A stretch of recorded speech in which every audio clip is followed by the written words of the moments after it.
Bir aptap çıkıp bir söz dediysem traktörünün avazı gelip oturdu. Keçirinler vatandaşlar. Endeki mavzu, nayeti jirik mavzu. Siz biz dikkat kılıp gelip atkan, belki sizi toxtumay anlav atkan, ben toxtumay sözlev atkan. Uygurgu münasebetlik degenimde Rusya dep sözlep geldi vatandaş. Çünkü Uyguristan meselesi, Rus bilen Xitayning meselesidir dep sözlep geldi vatandaş. Hani şu meselege ben kızıkım dep sizden aldığınızı kançı katım vade verdim ve bu için orlap geldim vatandaş. Hatta şu vakala yazılgan Amerika Qo'shma Shtatlari Georgia Üniversitesi'nin profesörü John Garver yazgan. Raqiblar ve ittifoqlashlar degan kitobni tarjima qilib, vatan ichida millatga Uyg'urga tarqitib, shu sababdan dotsent ponsent deydigan unvonini alanmay. Amerika qaçıp gelip, Amerika'da siyasi panalık tıldık vatandaş.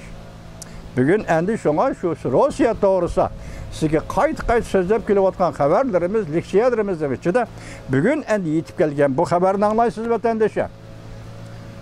Bugün Çiğstak 2024 yıl 11. ayının 23. gün heptik şembe. Bu haberini anlaysınız mavzumundan. Biz Rusya bilen Cumhur münasebetini barlıq tırışçallığımızı işkısılıp buzup taşlayımız. Mavzulu haber 11. ayının 23. günü Venvit orbiti ilan kılındı. Haber bundak başlandı. Prezident Joe Biden hükümetinin muavin devlet işler katibi Kurt Campbell Prezident Trump'ın siyaset söhbetiga o'xshashli söhbet bayan kıldı. Amerika'nın devlet menfaati üçün tirishchanlik ko'rsatib, Rusya Cumhur münasebetini besip, söküp taşlayımız. Prezident Trump birinci ayda qasam berib Aqsarayga kirdi. Şu yer vaqti 11. ayının 22. günü Amerika Qo'shma Shtatlarining navbatdagi muavin davlat ishlar kotibi Kurt Campbell Amerika bilim xazinasi strategiya ve xalqaro tadqiqot markazining o'tkazgan faoliyatiga qatnashib nutq so'zladi. Hong Kong Janubning sari gazeta xabar qilib mundaq ko'rsatdi. Bu faoliyatda muavin davlat ishlar kotibi Kurt Campbell Rusya Cumhur münasebeti uzluksiz taraqqiy qilyotdi. Amerika bilan ittifoqdoshlarning manfaatiga tahdid soladigan darajaga yetdi. Şunlaşqa Amerika hükümeti tirishchanlik ko'rsatib Rusya Cumhur münasebetini buzup taşlash kerak. Diqqat vatandaş, mush abzasini yana bir qatam o'qib berishga men ruxsat qiling vatandaş. Hong Kong Janubning sari gazeta xabar qilib mundaq ko'rsatdi. Bu faoliyatda Kurt Campbell Rusya Cumhur münasebeti uzluksiz taraqqiy qilyotdi. Amerika bilan ittifoqdoshlarning manfaatiga tahdid soladigan darajaga yetdi. Shunlashqa Amerika hukumati tirishchanlik ko'rsatib Rusya Cumhur münasebetini buzup tashlash kerak. Ko'p tarafdan aytganda Cumhur Rusya bir-birini tanlab oldi. Yani Cumhur Rusya Cumhurni tanlab oldi. O'zaro bir-birini nurg'un narsalar bilan ta'minlaydiganligi qo'shinidir.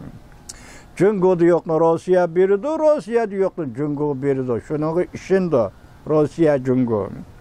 Muavin davlat ishlar kotibi Kurt Campbell mundaq ko'rsatdi.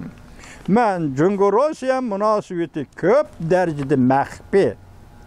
Nayt az aşkarlandı. Hazır jallanıp ketdi dep hesaplayman. Bundaq münasebet işten dikkatni özüge tartıdığanlığı işinimen. Bundaq münasebet dikkatni özüge tartıdı. Dikkat qilishga arziydigan bir taraf şu ki Prezident Trump saylanmaz gelide özünün siyaset teşebbüsünü ifadelegan edi. Şu yer vaqti 10. ayının 31. günü Prezident Trump Prezident bulup saylanışdan bir faaliyette Prezident Joe Biden hükümetini tanqid qilib, Rossiya Jungo munosabatini qalaymakan qilib etdi deb ko'rsatgan edi. Hamda men Jungo Rossiya o'rtasida parchalanish paydo qilaman deb va'da bergan edi. Demek saylam davrida 10-31 kuni Prezident Trump saylamga qatnashib atgan shu paytda shu maydonda men Jungo bilan Rossiya o'rtasida ong paydo qilaman. Yoki parchalanish paydo qilaman. Yoki ziddiyat paydo qilaman. Oshkora vatandosh. Ko'ring, diplomatiya tarixida az uchraydigan ahvollar demak, bu qatim Prezident Trump Rossiya Jungo munosabati masalasiga qanday muomala qilishda prinsiplik maydonni shariydi va prinsiplik bir nuqtaga yetib keldi degan gap vatandosh. Mushundaq oshkora qo'yilganda. Qaranglar, bu ahmoqlar nima ish qildi? Bu Prezident Trumpning gapi. Qaranglar, bu ahmoqlar nima ish qildi? Ular qasdan degidek Rossiya, Jungo, İran, Çavşan ve başka devletlerini bir yerge toplab koydu, bir yerge cug'lab koydu, birleştirip koydu. Hem saylam davrida bo'layotgan gaplar var. Prezident Trump saylam davrida texmi ilgirlab mundaq ko'rsatdi. Men yosh vaqtimda, yani Pensilvaniya universitetida o'qiyotgan chig'imda Wotun tercüm kılamı demeyse Xitaycha aldım. Wotun Saudi institutining bir nafar professori bana mundaq degan edi. Sen ömrü boyu yüz bermeskini arzu qiladigan bir türlük ish. Rossiya bilan Jungoning birlashib qilishidir. Bala vaqtimda bir professor bana shundaq degan edi. Sen ömrün boyu 100 bir işini asla xalamaydigan bir iş Rossiya bilan Jungoning birlashib qilishidir. Bugun demek Rossiya bilan Jungo birlashdi degan gap. Hem bunun tarihi asosi var. Amerika Qo'shma Shtatlarida siyosiy arboblar bunun tarihi asoslarını eg'izga olmayotdi. Mesela 2. Dünya Urushidagi İkinci Dünya Urushining Okean urushi yasan, Asiya Tinch Okean urushidagi mushu vaqtdagi jarayonlardagi Rossiya Jungo munosabatining qanday munosabat ekanligi, buningga nisbatan Amerika Qo'shma Shtatlari shu vaqtda qanday muomalada bo'lganligi, endi bugun kelganda Jungo Rossiya munosabati mushu darajaga yetdi. Mush tarixiy masalalar toza echilmayotdi. Xudo bir kuni Amerikadan bir o'g'il bola chiqib bu tarixiy meselelerni açıdığanlığı işinimiz vatandaş.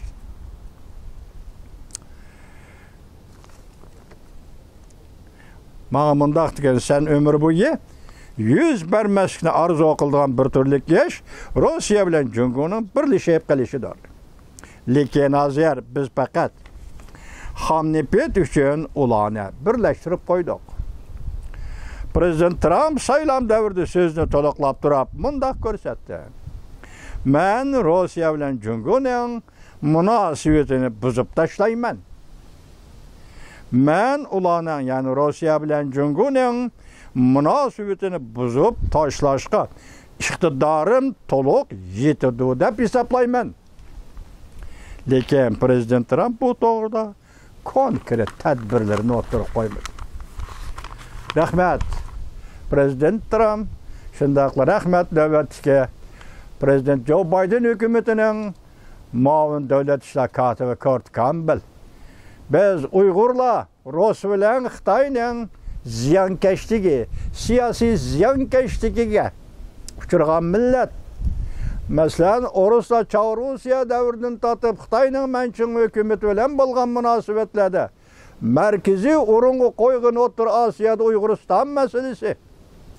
Mesela Rossiyaning oktyabr inqilobi portlab g'alaba qilgandan keyingi Jungo Xitoy Rossiya munosabatlarida, diplomatik munosabatlarda o'ttirib qo'yilgan tüpki mesele Uyg'uriston masalasi va Manjuriya masalasi.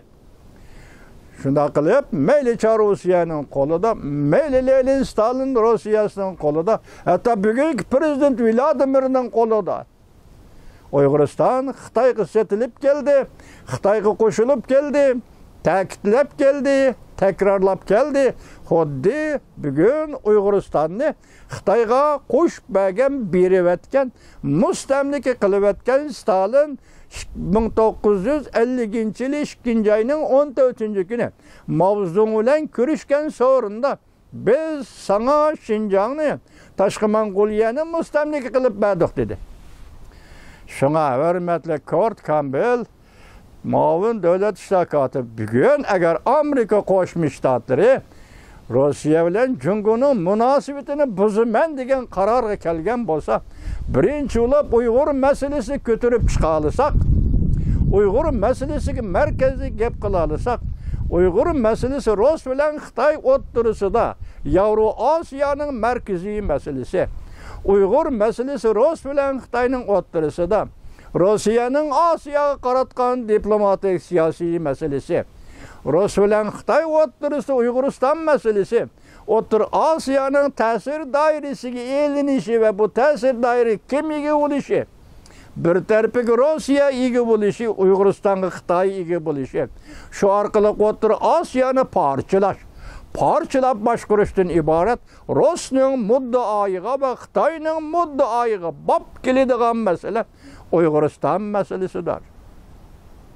Shunga hurmatli Kurt Campbell apandi biz buzidikanmiz, Uyg'uriston masalasi ko'tarib chiqaylik. Bugungi Rossiya bilan Xitoyning maxfiyatligi siz aytibsiz, boshda bir qism ishlari oshkor, bir qism ishlari maxfiy. Hozir maxfiy ishlari Rossiya bilan Xitoy o'rtasidagi maxfiy ish, masalan 1949-yil 8-oyning 27-kuni hozir Xitoy o'zi ishlatgan vaqtni eg'izga ilib turaydi. Uyg'uriston portlagan inqilob va jakarlagan mustaqillikning daisi Ahmadjon Qosimini aeroplan voqeasiga bahona deb o'ldirdi. Bu davlat terrorizmi? Rossiya shu vaqtki sobiq Sovetlar uchun aytganda davlat terrorizmi?